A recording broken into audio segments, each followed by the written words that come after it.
As the head of the Airport Security Year 2030, you're tasked for the safety and security of passengers that will travel to a highly secure facility to conduct a research about a microchip that can be used to enhance the technology of any weapon on Earth.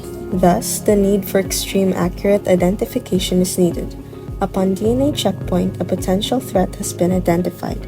An individual triggered a DNA scan due to a match with the database of a person associated with criminal and terrorist activities. Following a comprehensive investigation, it is determined that the individual has no malicious intent, and the DNA anomaly was a false positive. This extra layer of identification aims to prevent unauthorized access and heighten the overall security. However, the permit of DNA scans in airports is a complex decision that involves considerations of security, privacy, and ethical implications. This is an example of the dilemma faced by medical and biotechnologies, where genetic testing is facing a key issue due to its informational nature that affects privacy. Yet, the collection of genetic information is required to make discoveries that could affect the lives of many. Science is indeed taking a risk, a leap of faith. However, implementing such measures requires a careful balance between security needs and respecting individual rights and privacy. With this, let me present my side of the argument.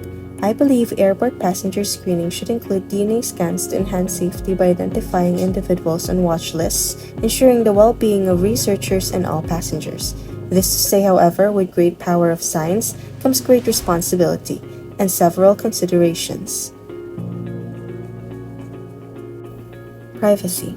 Genetic tests are done on a sample of blood, hair, skin, amniotic fluid, and other tissue.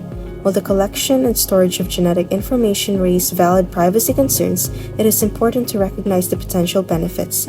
This data can serve as a positive purpose by identifying an individual's susceptibility to certain diseases, offering insights into the likelihood of specific health conditions, and shedding light on environmental factors that could trigger them. However, genetic screening is indeed a personal choice, ensuring the individuals who undergo it provide informed consent for DNA scans. They need a clear understanding of the purpose, risks, and data handling. In critical cases, medical professionals get involved based on the gravity of the situation. Another consideration is the possibility of the information to be used against them.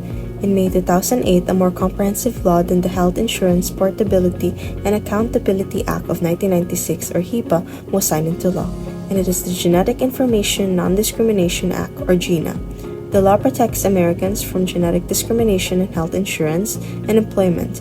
It prohibits the use of genetic information for insurance eligibility and employment decisions. If DNA scans are used in airport security, a law is needed to ensure non-discrimination and restrict genetic information use solely for security purposes.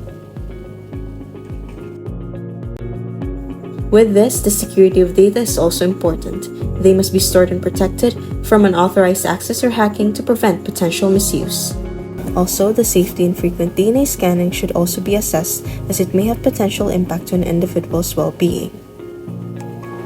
In building DNA scanning technology, the accuracy and reliability are essential, as false anomalies could lead to unnecessary concerns and security lapses. Lastly, it all boils down to respect. Various cultures and communities hold diverse views in genetic information, making their opinions significant. Given ethical principles and ensuring a balanced security system, airport officials can implement DNA scanning with sufficient research and passenger protection laws in place. Remember that the number one goal here is safety. If this were to be breached, then the goal of genetic screening would be compromised. Whatever our choice is, it should be well justified and centered for the people.